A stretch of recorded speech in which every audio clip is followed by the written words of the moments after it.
Boker Tov à tous. On dit ensuite, on bénit Akadosh Baruch Hu, et on dit que Akadosh Baruch Hu, il est Rofé Cholim, ça veut dire qu'il guérit les malades. Et on sait que dans la vie, on peut tout avoir, mais quand on n'a pas la santé, on n'a rien. Donc cette notion de santé, elle est très importante dans la vie d'une personne, parce qu'une personne qui n'a pas la santé, c'est comme si elle n'avait pas de vie.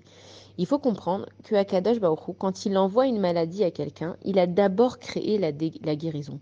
On dit que Akadosh Baruch Hu, il est Magdim Refoua la Maka. D'abord, Akadosh Baruch Hu, il crée la guérison, et ensuite, il va créer la maladie. Pourquoi? Pour nous dire que il y a un espoir à chaque chose. Alors on va se dire, oui, mais il y a des personnes, voilà, on a prié pour elles, pour qu'elles guérissent, et elles n'ont pas guéri. Alors comment est-ce que Akadosh Baruch Hu, il avait créé la Refoua avant la Maka?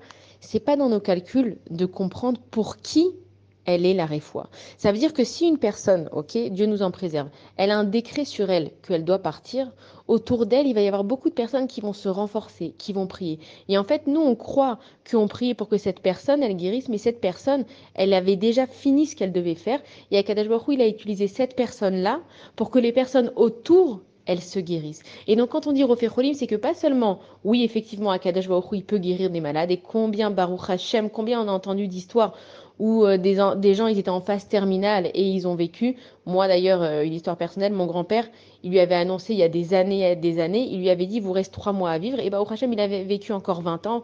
Maintenant, il est parti avec Akadash Baruch Hu, mais il était vraiment en phase terminale, il lui avait laissé 3 mois. Ça veut dire que Akadash Baruch Hu, lui, il a ses plans. Nous, maintenant, on ne doit pas rentrer, on n'est pas les secrétaires d'Akadash Baruch Hu.